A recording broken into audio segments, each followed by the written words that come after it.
Well, you have to treat your work a little bit like a distance relationship, in the sense that if you don't make a date to get together again, the relationship's going to fall apart.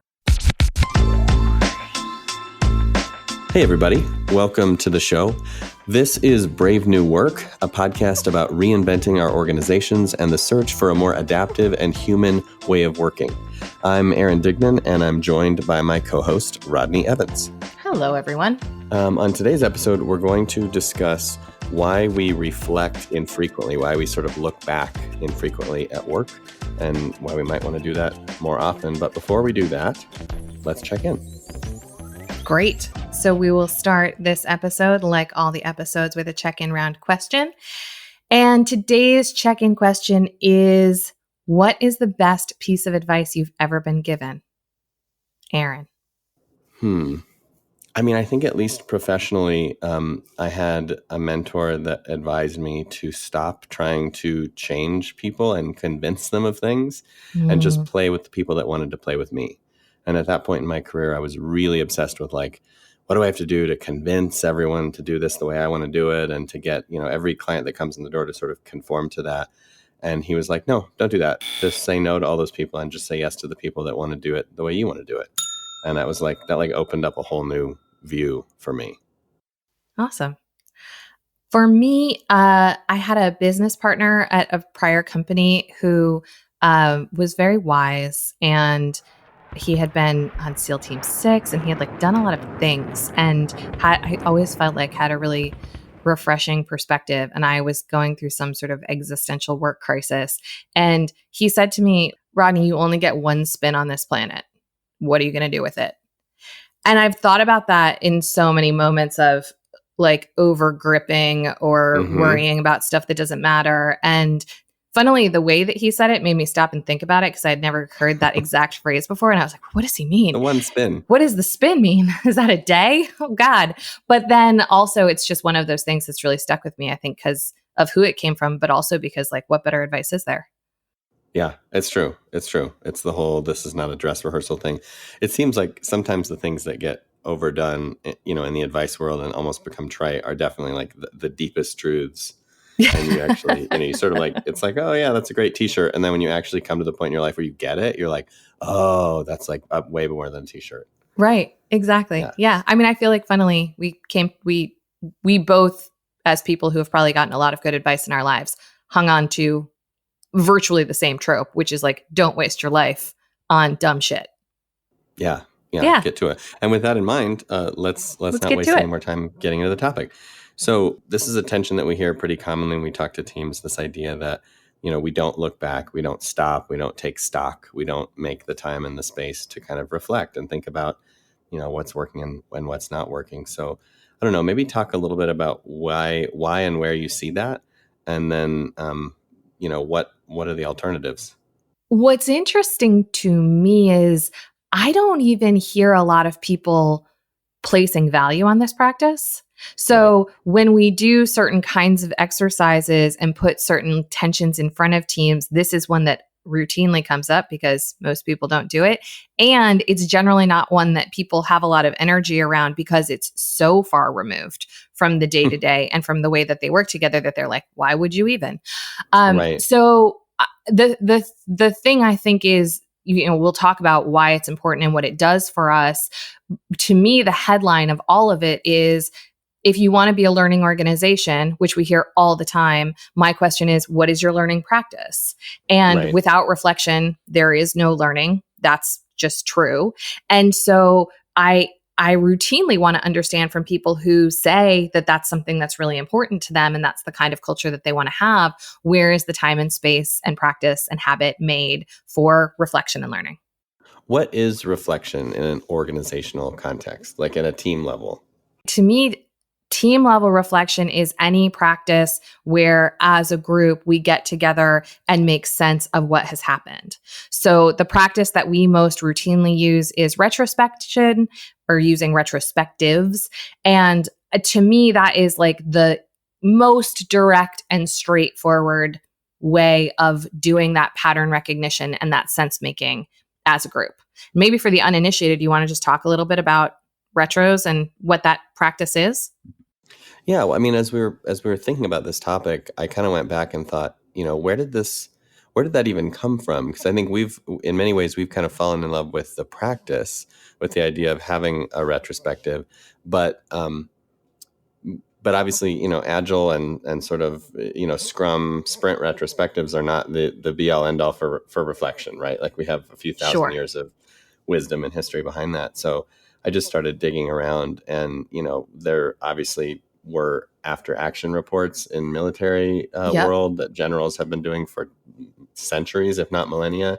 There are debriefs in a lot of different industries where people kind of take stock and look back. So I feel like it's a thing that we do plenty. And then certainly in, philosophical and religious traditions, there's a lot of just like sit with what's happened. And even in therapy, right? Like kind of diagnosing what has gone on. So it feels like this very innately, intuitively human thing.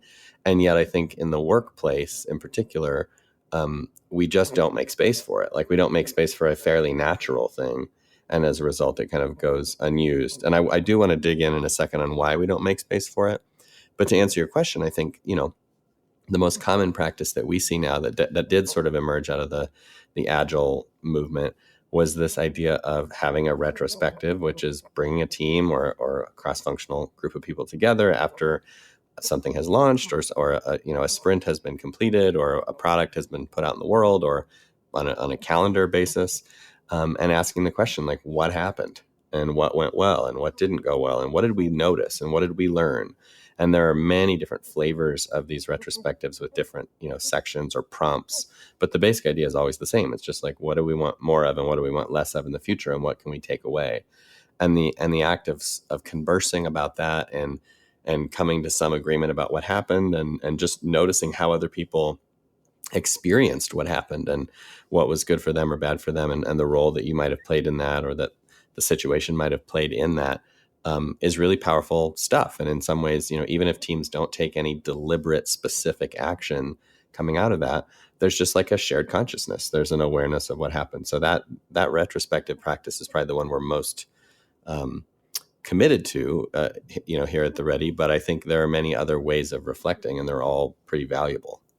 Yeah, totally. I think the thing about retros that I love, and I was late to the retro game, though I was very familiar with AARs from previous lives. The after action report. In the after action report, indeed, preceded by the after action review. So when I was in banking, we did postmortems a lot. Like I've experienced a lot of flavors of this, but I think what's powerful about the retrospective is the democratization of reflection. So the fact that everyone who participates is contributing equally, whether that's through Post-it notes or whether that's on sort of virtual whiteboard. What I found in a lot of other situations is the reflection follows the power dynamic that's already established. Right. So someone is sort of making sense of for the collective. It's like someone is almost like gathering data and being like, what are we putting in the report? They're reviewing the collective. Right. Like they're going to ultimately write the bullet points that narrate the experience of the collective. Whereas in a retro, it's like, if I'm the power holder and I think a thing is super, super important and there's no other Post-it notes about that thing on the retro board, we're probably not going to talk about it that much. And like, it doesn't really matter that I'm the highest paid person in the room because like, if nobody else cared, I can keep like banging that drum, but like, there's no energy. And so I think the thing, we can talk about different kinds of practices, the value in a practice of reflection where there is equality of voice, I think is really important because you're not truly going to see patterns and recognize patterns and understand divergence and convergence unless you figure out a way to pull the politics out of the conversation. That's right. Yeah. And it kind of goes back to the principle of participation that we talk about in so many different contexts, which is, we want more participation. We want more even participation. And through that, we hope to get the most accurate picture of reality. Right. It's wisdom of the crowds all over again. So yeah, I think that makes a lot of sense. So here's the question then. If these practices have been around forever in different flavors, right? Postmortem, AAR, debrief, retro, et cetera. and they're powerful. And I think we'd both agree that when we do them with our own team or with others, it's always like, why don't we do that more often? Why don't we do that more often? Like, what is your experience of the kind of resistance to it, and where does that come from? I don't know. I have so many answers, but also no answer. So one thing pops for me, which is in our deep human desire to tell our story and to tidily narrate, particularly things that have been unpleasant, and to like sort of box them up and make them feel safe for us again. Often we don't want to like swim in the stew of all of the angles of it and all of the perspectives that there might have been on that.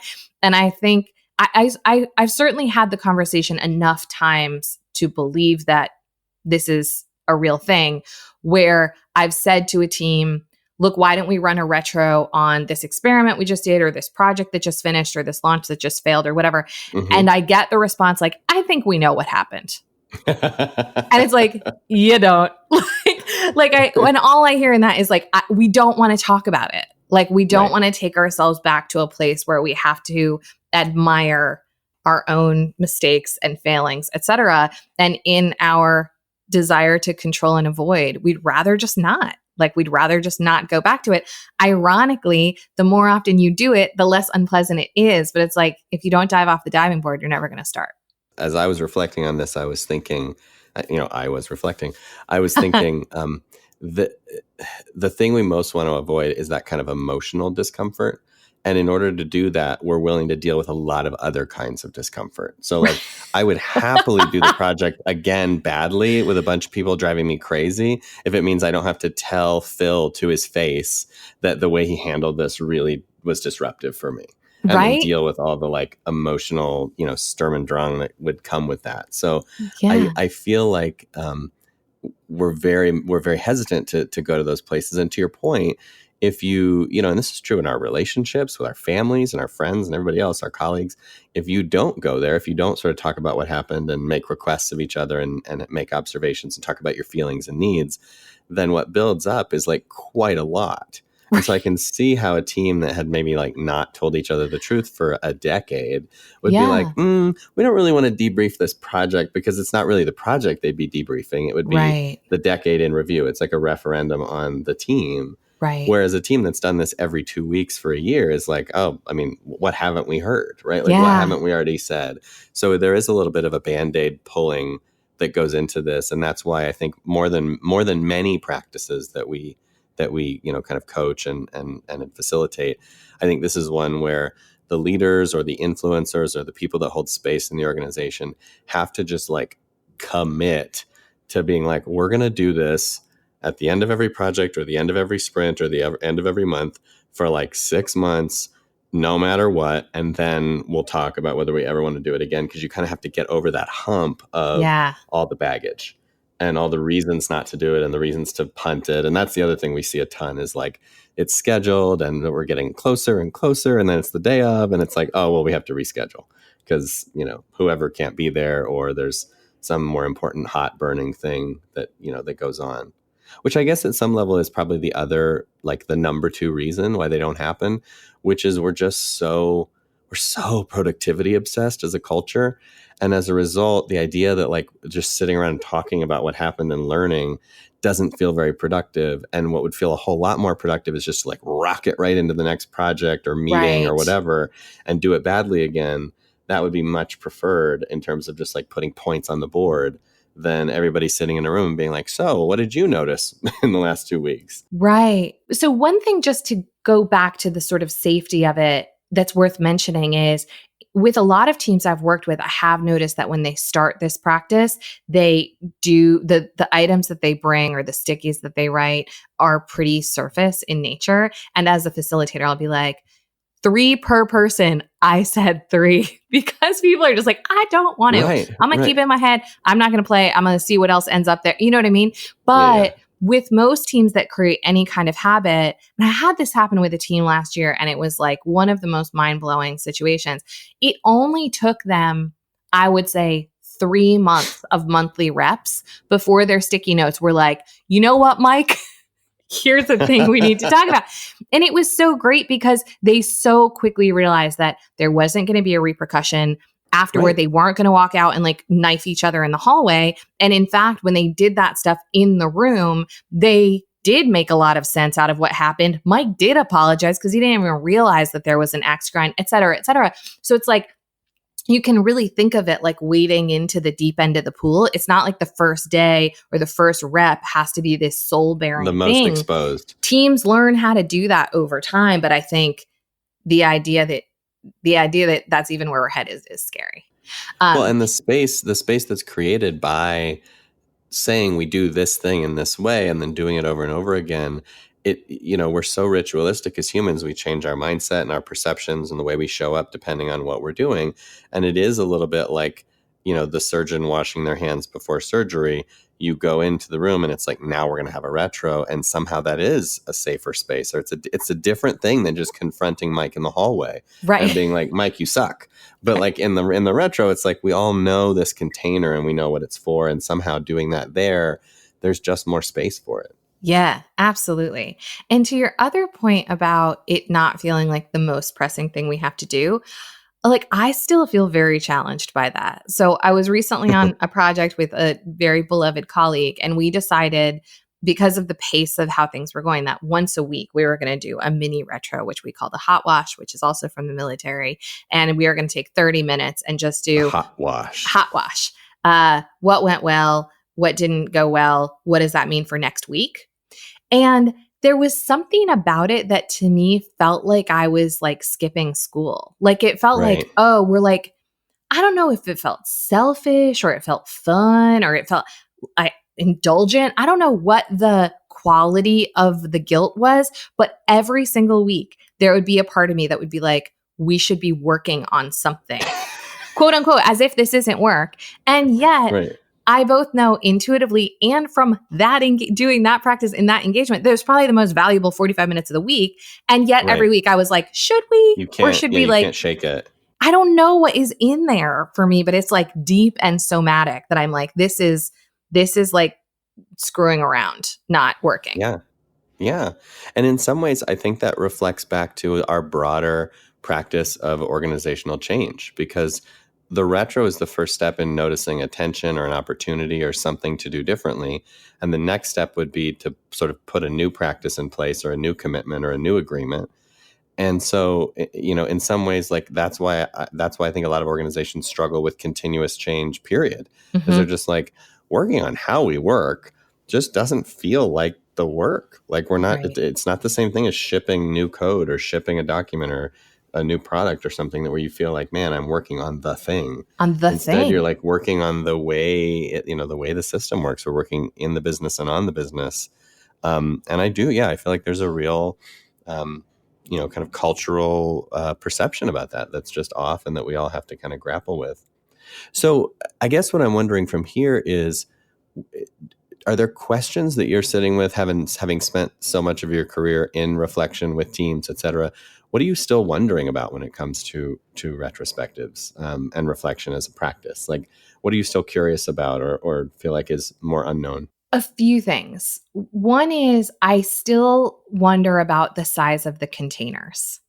So I find with teams that haven't done as much working on how they work that I tend to make the containers smaller. So tighter questions, more specifically, like I want this many ideas per question, more like rigor and sort of constraint around them, because I think that makes them feel like safe, like a thunder shirt, for a dog. And then over time, like making that more expansive. But I even find for myself, sometimes the constraint creates a really different insight. Like when I constrain myself to like, Allie and I this week are only going to talk about how we partnered. And next week, we're only going to talk about, the asset that we created. And next, there's utility in that and in how constrained you are in the questioning, in the time boxing, in the processing. And this pertains to retros, but it also pertains to like journaling or any other kind of reflective activity that you're doing. And I just wonder, like, what's the right size of that?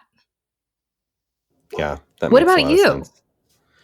I mean, I think same. I think a lot about the frequency and the team size. So it sort of comes down to like the fine tuning, but like, what are the right frequencies for for different sorts of teams, and how many people need to be involved for it to be, helpful or beneficial, and you can keep expanding that aperture, right? Like, do you do it with just the two of you? Do you do it with you two and your client? Do you do it with the client and their customers? Like, there's so many different ways to slice and dice that. And I think as you get more comfortable with the practice and you realize how many different levers there are in the control room, it's kind of like, well, which ones do you use when and why? And I don't know, there's a lot of theory out there about that, like when to zoom in, when to zoom out, when to have more, when to have less, when to do it fast, when to really make it expansive.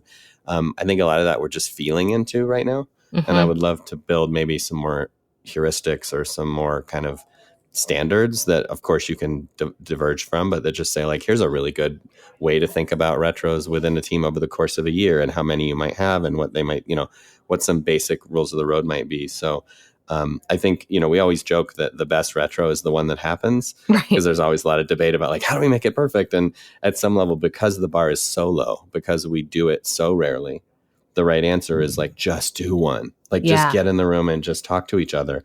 Right. I think that's right. And then I think the questions I'm sitting with are, if you can get past that hump, and I would argue that even we are not always past that hump. We punt our retros from time to time.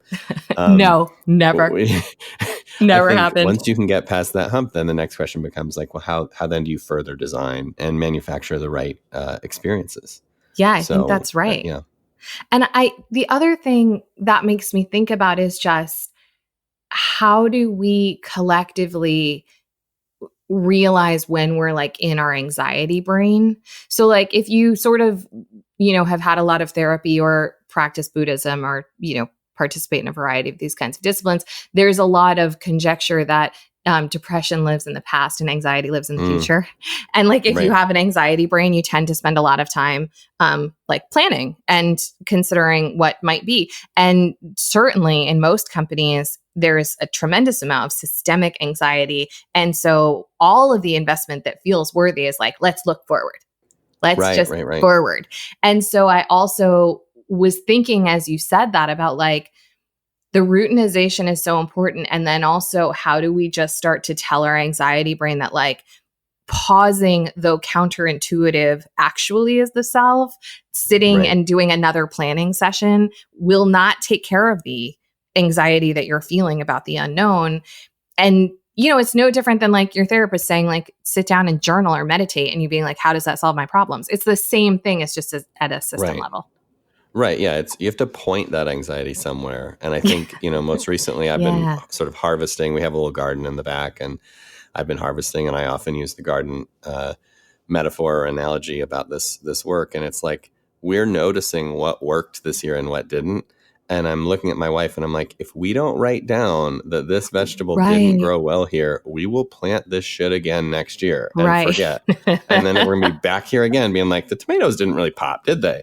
And it's like, they're not gonna. So, but the practice of like, and so even though I have anxiety about next year, the right move is not to like rush to replant. Right. Like that's the exact wrong move. The right move is like really study what happened and then make different choices. So I think you just have to, with so many things in our work, it's about redirecting the energy, not saying no to it. It's like, have your anxiety, that's fine.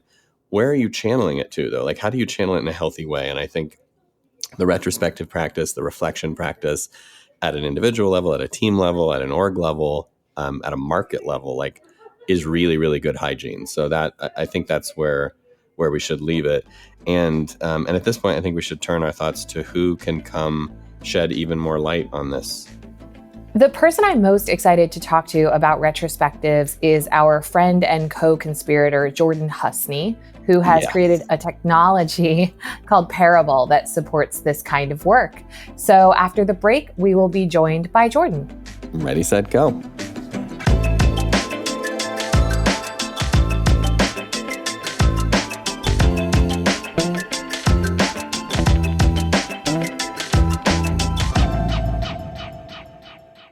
Hey, everybody. We're back with Jordan Husney, co-founder and CEO of Parable. Jordan, welcome to the show. Thanks for having me, Aaron. Hi, Rodney. Hey. Jordan, for those that don't know, what is Parabol and why did you build it? Parabol is a free place on the internet to hold a great retrospective or status meeting. It's particularly suited for agile teams or project teams that have just completed something hard. We built Parabol because I noticed when I was a consultant working with you that folks were already working remote back in 2013, 2014. They would sit in traffic for a couple of hours and then show up and have a full day of video conference meetings. And I had this prediction that conference rooms were quickly going to become irrelevant and it was all going to move online. And it looks like that was a good prediction. Totally. I would say that is definitely coming true more and more every year. One thing that I've wondered about, and I don't know this story, Jordan, is why retros versus another way of working or another meeting type? Like, did you guys think about anything else or was it always retros and why? Yeah. So it's a startup story in the sense that where the market has us start and where we wanted to start were two different places. Mm-hmm. We wanted to be able to facilitate a new way of working in a digital way for everybody. And that meant making it easier to have effective meetings. What we found was that the community of folks who are ready for that today practice Agile. And they are the folks that already are used to having structured meetings, working in a cadence. They want to go to a place to meet online.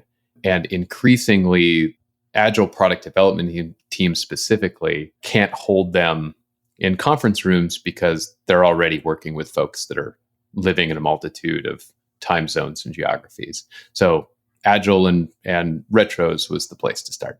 That makes perfect sense. So you are probably one of a handful of tools online then that are seeing dozens, if not hundreds of retros flow through your system on a regular basis. What have you learned about retrospectives, kind of watching people use the tool and struggle with the tool? Like what are some of the takeaways about this practice that you've been able to observe as a host for so many of them? We've seen roughly 55,000 meetings now be run on the platform. Wow. Yeah. Damn. There are 700 organizations that are active on the tool out of many thousand who have showed up to run retros. If a team shows up and invites their friends and then they grow to, let's say, 3 teams or more, there's a pretty good chance that one of us is going to reach out to try and learn more about that organization. So we really try to learn about our users firsthand. What we've learned is that teams that would self-assess as being in crisis, like, the sky's on fire and we're barely going to make it, those are the ones who will probably not run retrospectives regularly. Totally. That tracks. Yeah. Yeah. And the ones who kind of already have their shit together, they're gonna stick. And that is real interesting to me. So for the teams, Jordan, that are a little avoidant about doing retros because crisis or whatever the reason, why? Why do you think people hesitate to do this practice? I think that the surface reason is that they are always looking forward. They can only see the mountain of work. They've already missed the deadline in their mind, right? Like they're just perpetually missing deadlines that they're creating for themselves or that the world has for them. And as such, their level of anxiety is so high that taking a pause, or what feels to them like taking a pause and working on the team itself, feels like an indulgence, and that they don't deserve the indulgence. Broadly generalizing, that's what we see there. I think even we've experienced that. I mean, it does feel like you're not doing, and I'm making air quotes with my fingers right now, the work when you're doing a retrospective, right? It feels like you're taking a vacation from the work to communicate, and then somehow that's not going to feed back into, a sharper axe, a more efficient approach, a more effective team, which of course it does. And every time we finish one, we're like, oh, we're so glad we did that. And every time we start one, we're like, do we really need this? Why are we doing this? That's right. What's funny is when I speak with those teams, or one of my colleagues speaks with those teams, they always say the same thing. So team in crisis, hair on fire. They're like, well, how was that retro? They're like, oh my goodness, it was so good. Oh, we worked on so many things. And we'll say, well, are you going to do it again? Yeah, if we can possibly make the time. I mean, things are really crazy for us right now. And what we try to leave behind with them is, well, you have to treat your work a little bit like a distance relationship, in the sense that if you don't make a date to get together again, the relationship's going to fall apart. It's not going to happen. Yeah. We obviously, not in a scientific way, have tracked a team that self-reports that they're in crisis with adopting the habit of retros. But I'm a little skeptical that folks that are already there are able to turn it around. What we do see is many thousands of teams who aren't in crisis, and they approach the ends of their work in a very passionate way, but they're actually very dispassionate about working together, in the sense that they see it almost like, like what I imagine an amazing military unit to be. They're just like head in the game, right, doing the job. Bullets might be flying, but it's steady on. Totally. And I love what you said about just, the time commitment, because it is so often an excuse. And one of my resolutions for this year, which is not really a resolution because I hate them, but I am getting really serious about just scheduling the things that are important, because, we travel and we have busy lives, and it's very easy to let things go. And I got my hair cut on Friday, and the woman who cuts my hair was like, bitch, when was the last time you got your hair cut? And I was like, I don't know, like 11 months ago. A long time ago. And she was like, you are an adult human being. You need to get your hair cut more than once a year, which is true. True story, Kales. I see you. And when I was walking out of the hair salon, I just made an appointment for 12 weeks from now. And the likelihood is approximately 80% better that will happen than that I would remember to call in 12 weeks and make an appointment, because by then, like, it's over and the flights are booked and it's never going to happen. And even though it's a small and silly example, I feel like it's the same thing with retros. It's like, if it's not on the calendar and we don't at least try to schedule our lives around it, the likelihood of getting those people together through like kismet or luck is quite low. I think that's exactly right.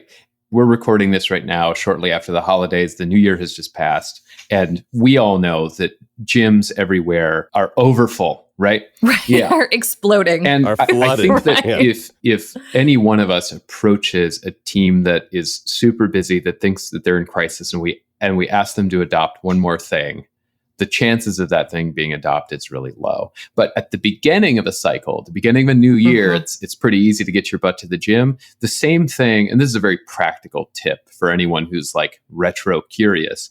A really great way to run a retro is actually run a pre-mortem before the project kicks off.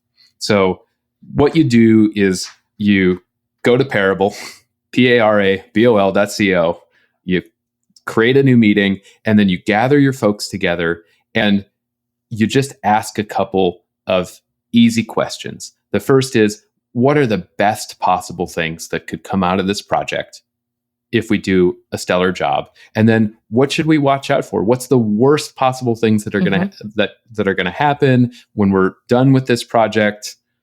What are we going to be sad about? Right. And then you can mitigate those things. And then you'll find that it's easy to pick up the retro habit, because pre-mortems are super effective.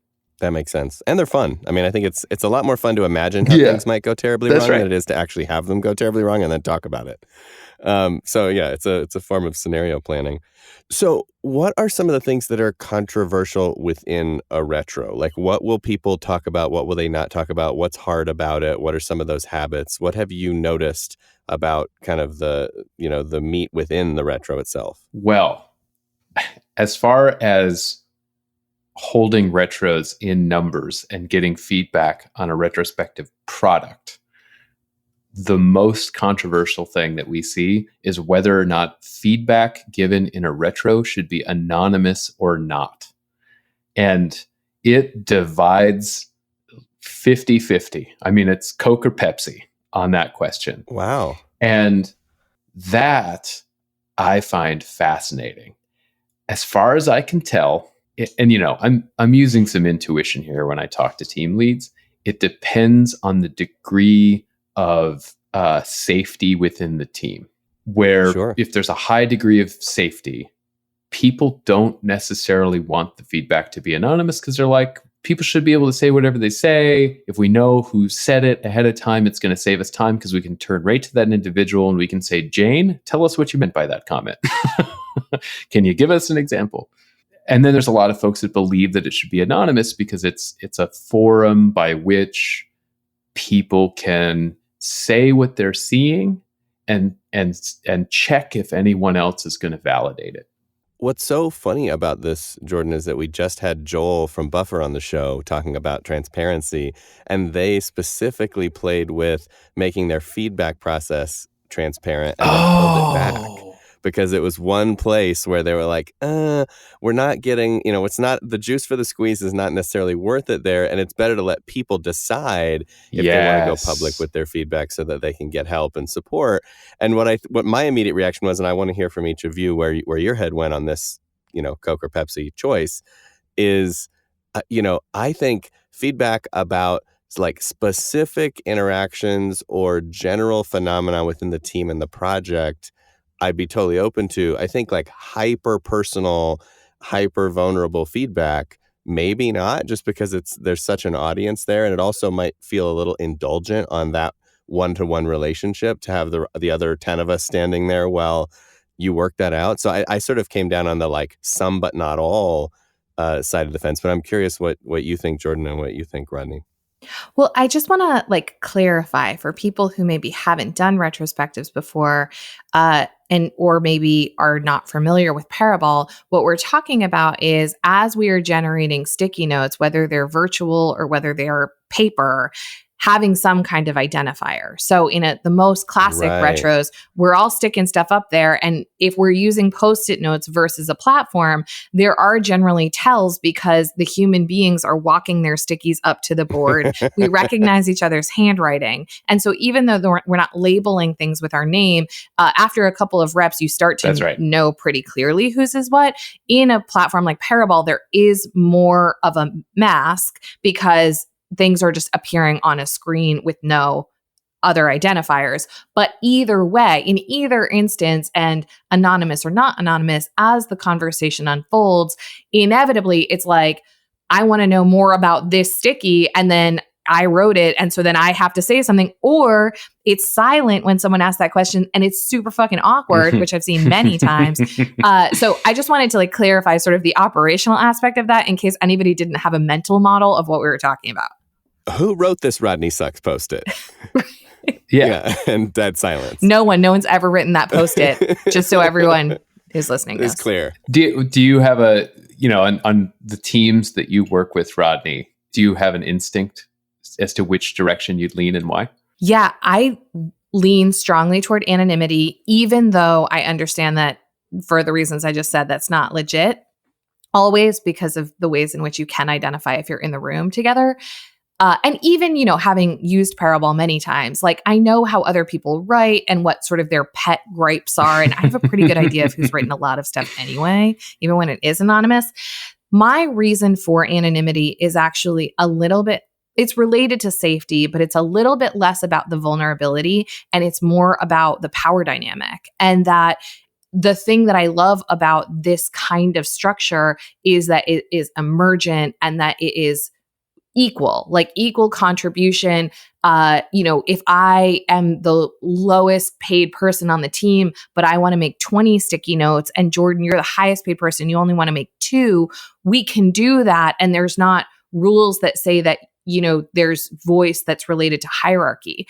And I just think when you make things non-anonymous, just because of human nature and pack order and, our basest instincts, we start to look around to be like, what is the boss saying? And what are his topics? And where is that energy going? And I like the idea, even though we know some of that is going to show up anyway, I like the idea of hedging that to whatever extent possible. Blunting that, yeah. Yeah.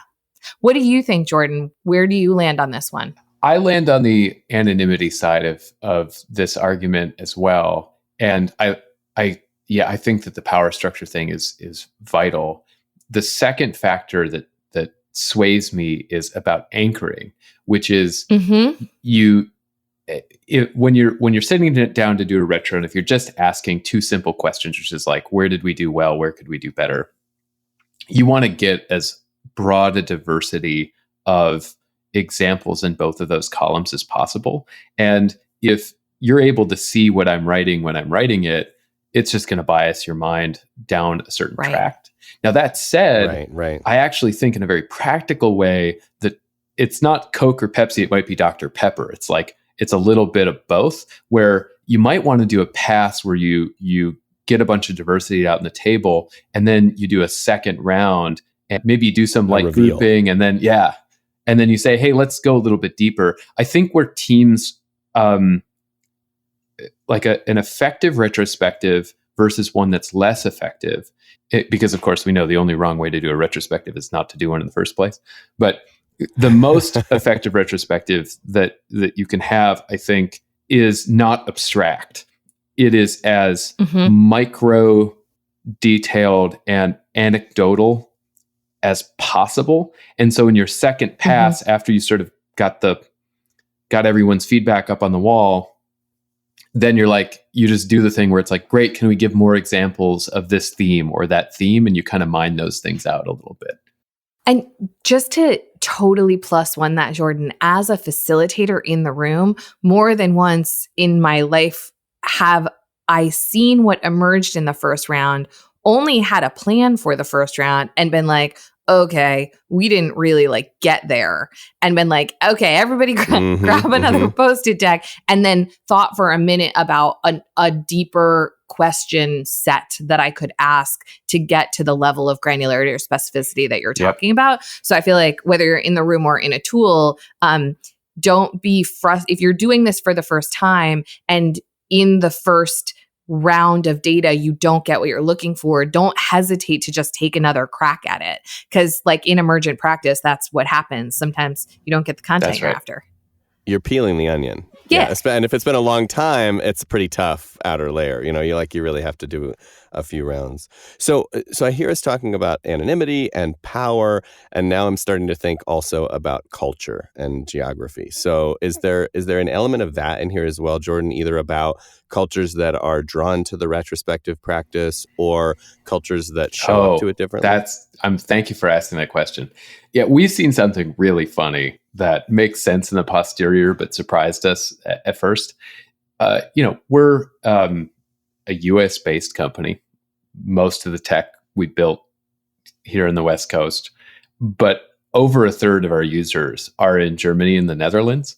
And at first, you can kind of chuckle and you're like, all right, we get it. Agile's popular in Germany because Germans love process. But in fact, it's a little bit deeper than that. I've noticed an anecdotal bias in the US for harsh feedback. Not harsh, let's call it honest feedback to be delivered one-on-one. Save it for the one-on-one. We'll talk behind closed doors. Germans seem to have much less of that bias. And so they can chew through more organizational tension in a group setting and therefore be more efficient with their time. And they tend to do that in a retrospective. And that's been really cool for us to see. That's interesting. And I know on a previous moment, Rodney, you mentioned working with a Dutch bank to have a similar experience. Yeah. That sort of willingness to go there. Right. And I just was in a little coaching cohort, and I coached a German executive. And I have this experience a lot as a coach where someone will be telling you about an issue that they have that's interpersonal. And as a coach, you're like, well, what conversations have you had? And most of the American clients are like, well, I haven't at all. And I coached this woman every night for a week. And in every single session, no exaggeration, there would be a moment where I'd be like, have you talk to this person? And she was like, of course. It was like obviously she was like, yeah, dumbass. Of course I talk to them. Like, that's not how we do it where I live. We talk to people about the things that are bothering us. But it was just so telling that there was not one moment where she was like, maybe I should have that conversation, because it's so obvious that if you are holding tension in those cultures, you would address it. So we ask every team that we talk to give us examples of the change that they make. And we have noticed something, and this is going to be a question for you both. In a culture in the Netherlands or in Germany, or if you're working at a great place in the US, it's pretty easy to make individual change. If you can surface the anecdote like, yes, I was the one that shipped the change out to production and I broke our application for everyone. Next time, what I'm going to do is I'm going to change my behavior in this way. That's pretty easy to do because that's all within your scope and power as an individual to change yourself.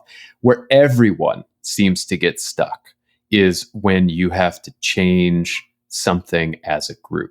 And retro surface that tension, but if you're just getting started, how would you recommend that they process it?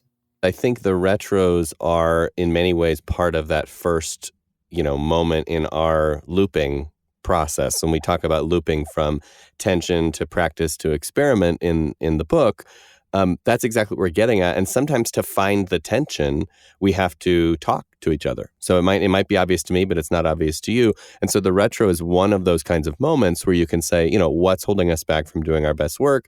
And this anecdote or this moment or this thing that happens comes up. And then the next thing we can do then coming out of that retrospective space and into a more, proactive space is be like, okay, well, what should we try instead? And if it is a group phenomenon, what should we try instead might be a new working agreement. It might be a new process. It might be a new set of roles. It might be a change in decision rights. There's a whole wealth of OS change that comes on the heels of that.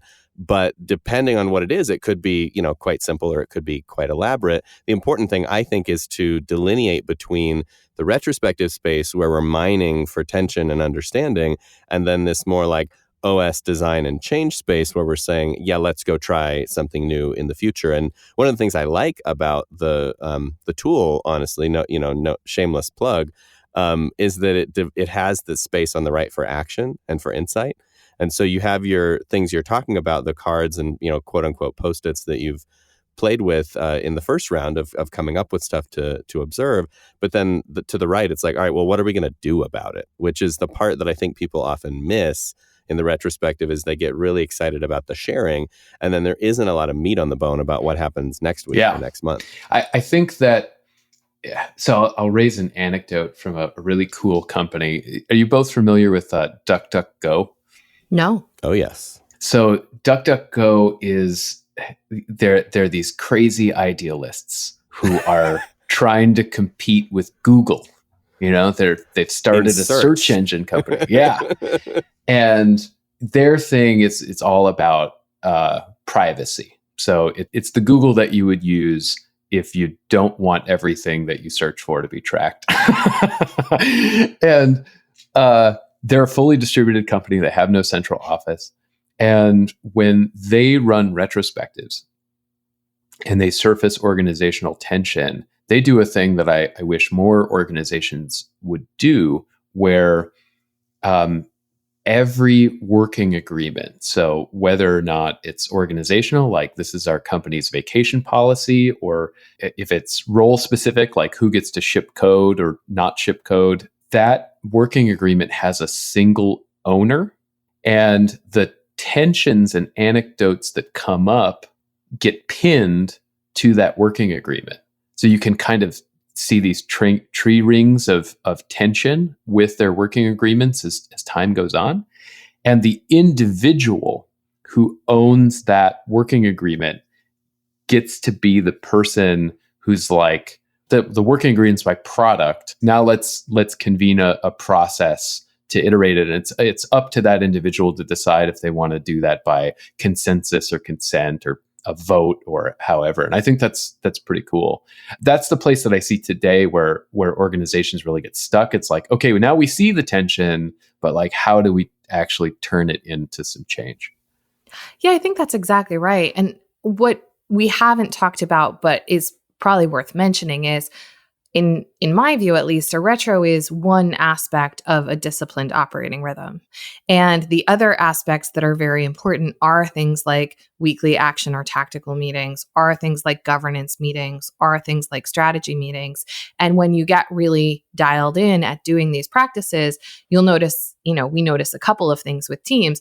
One is that if you're missing parts of that operating rhythm, then the meeting that you have will start to dysfunction. So the retro will start to become a planning meeting because we don't have a strategy meeting, or the action meeting will start to become the place where we need to talk about what happened because we don't have a retrospective meeting. Like that's just what happens because we don't have all the containers.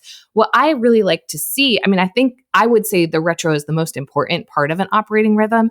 And if you are a team that has those other kinds of forums happening, it becomes really easy through the course of a retro to just be like, okay, that's a project that's going to go in the backlog. Okay, that's a proposal that someone will draft for the next governance meeting. Okay, that's a thing for us to like slot into just our triage list to unblock next week. Like if we have the other places, then it's really easy for the tensions and ideas and solutions that get surfaced in a retro to be pushed to the next place. That's right.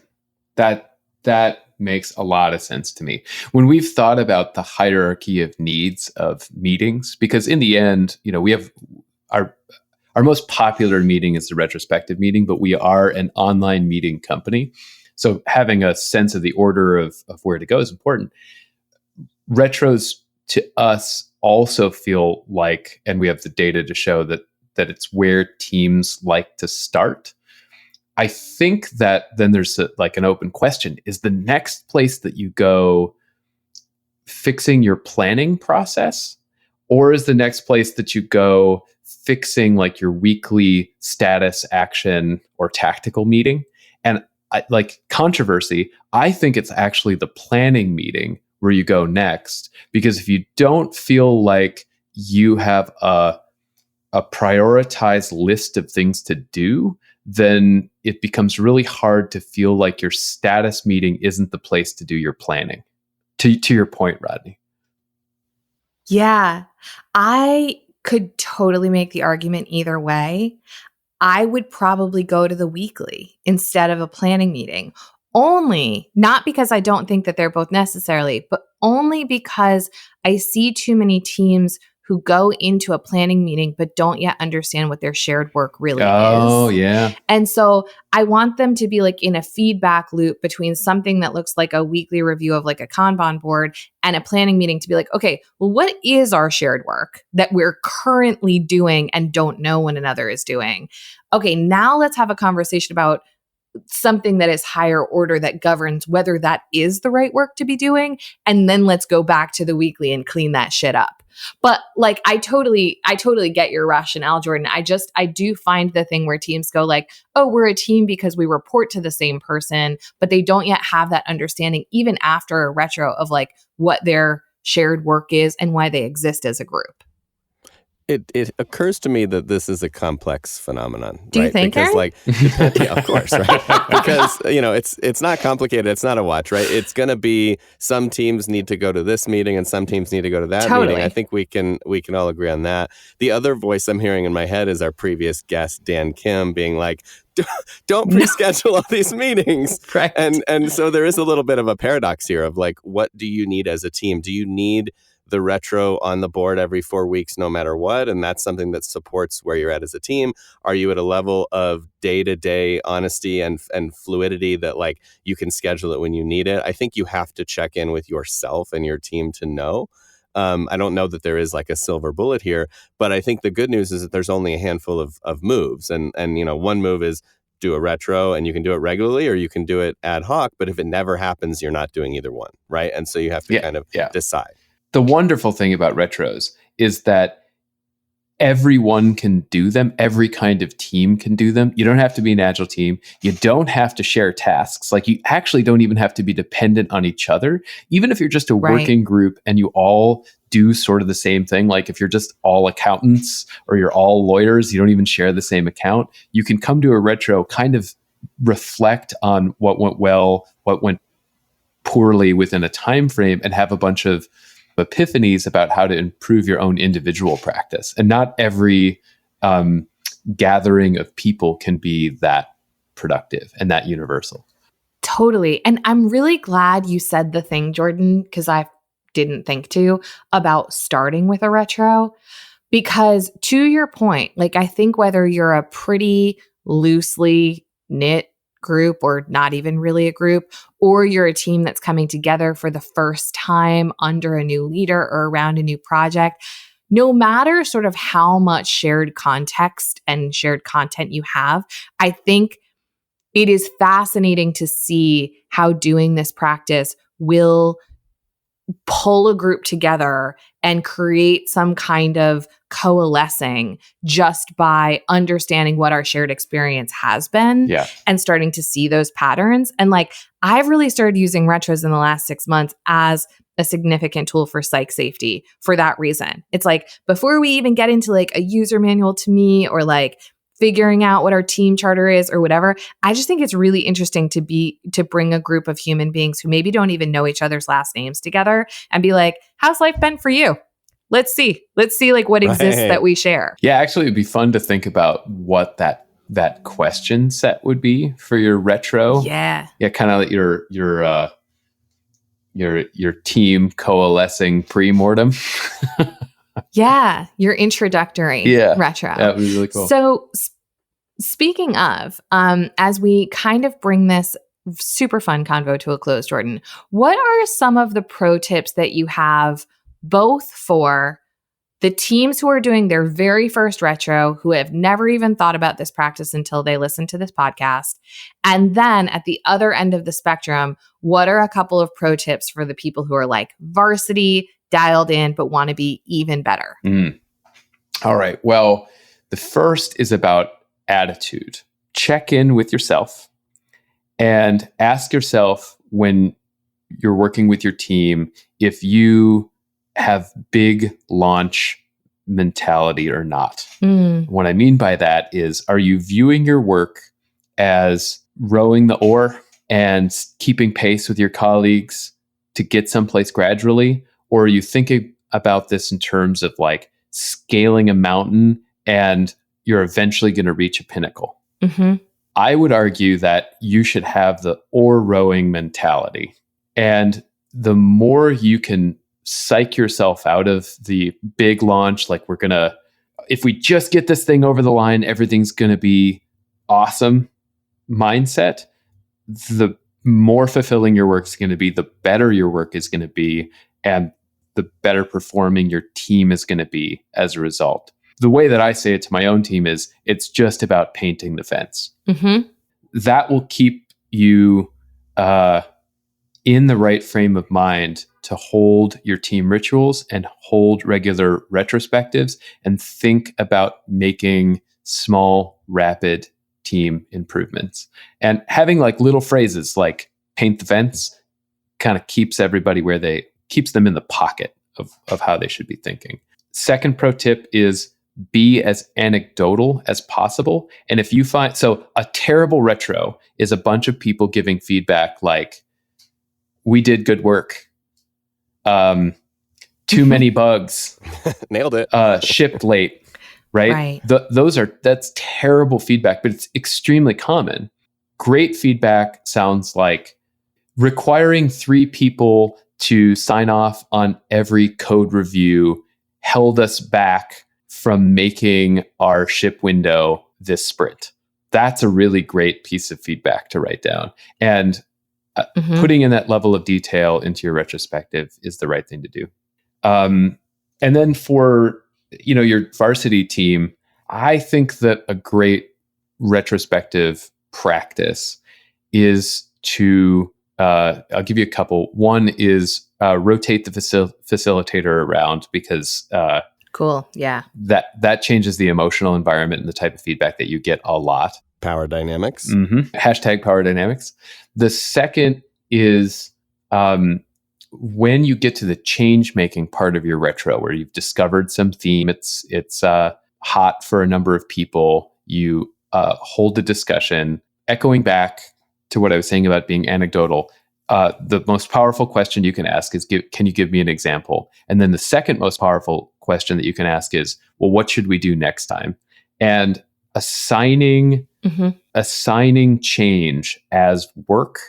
So you don't have to come up with a proposal for what to do within the retro. As a matter of fact, it's probably best if you don't. But coming up with a work item that sounds like revised vacation policy or new code review policy drafted, and handing it to a single owner for them to be accountable is powerful stuff. Awesome. All right. Well, I think that probably draws our little retrospective on retrospectives to a close. So, Jordan, thank you so much for joining us today. Thanks for having me, folks. And Rodney, thank you as always. Happy to be here. Quick tip of the hat to Taylor Marvin for making us sound good in the booth. Brave New Work is produced by The Ready, an org design and transformation partner to companies around the world. You can get in touch with us by emailing podcast@theready.com. If you like what you're hearing, give us a review. They actually matter. And most importantly, share this show with someone who needs it. We only grow with your help, so we're ready to reach new ears this week. And with that said, thank you for listening, and we'll see you next time.